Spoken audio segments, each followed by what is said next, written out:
Associação Turismo Religioso Timor-Leste, Serviço Mútuo COIUZ, realiza competição discurso público com o turismo Baemahutu. Competição com o tema União e a Diversidade atu promove turismo religioso e Timor-Leste, realiza e Timor Plaza Comorodili, terça-feira, semana ne. Objetivo husi competição ne atu aumenta no promove foinsa esira e a atividade USAID Tourism for All Project no Associação Turismo Religioso ATRTL hodizere foinsa esira ne interesse ba competição ne. Presidente ATRTL Padre Angelo Salsinha, jornalista sira hatete, USAID hari programa ne atu promove jovem sira nebe potensial e área turismo. Programa ne ita hosi USAID promove o insama kita hetan be nebe jovem sira nebe potensial e atu insama ka sira ne kolia kon ba itani beleza itani natureza Timor ni rasik ni dia so sira. Tamane maka USAID hamutu pa Associação Turismo Religioso nebe siramos ha Palestina ne sira over atividade ne ba pali Associação Turismo Religioso atu halomos competição concurso ida ne ba ne Timor sira.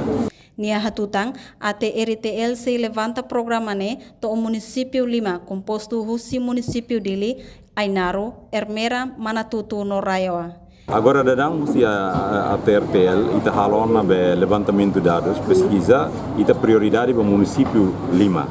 Agora dadang ita primeiro município Dili Rasik, município Dili Rasik com inia ita halona pesquisa baninia sítio sira turismo religioso. Depois Raioa nebe ita halona levantamento pode até ninia sítio sira turismo religioso ninia ita hetamona no moso se município Ainaro mas kita tenia fokus ba Ramelau na infeto Ramelau nei Manatutu ninia ita halona pesquisa hori foti dados sosi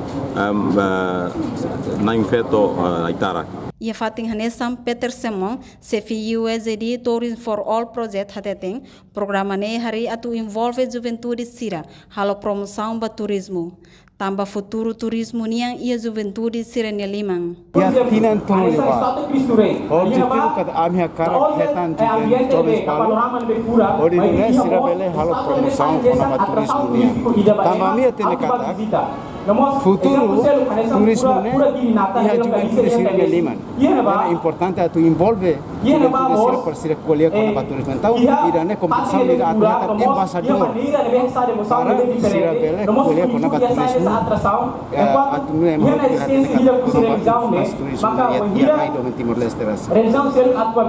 Ba futuro se iha na fatin parceira com sociedade civil no USAID onde continua promove turismo religioso niam ba Baemahutu. Reportagem Sabina Sansa, Imelda Fátima, Televisão Timor Post.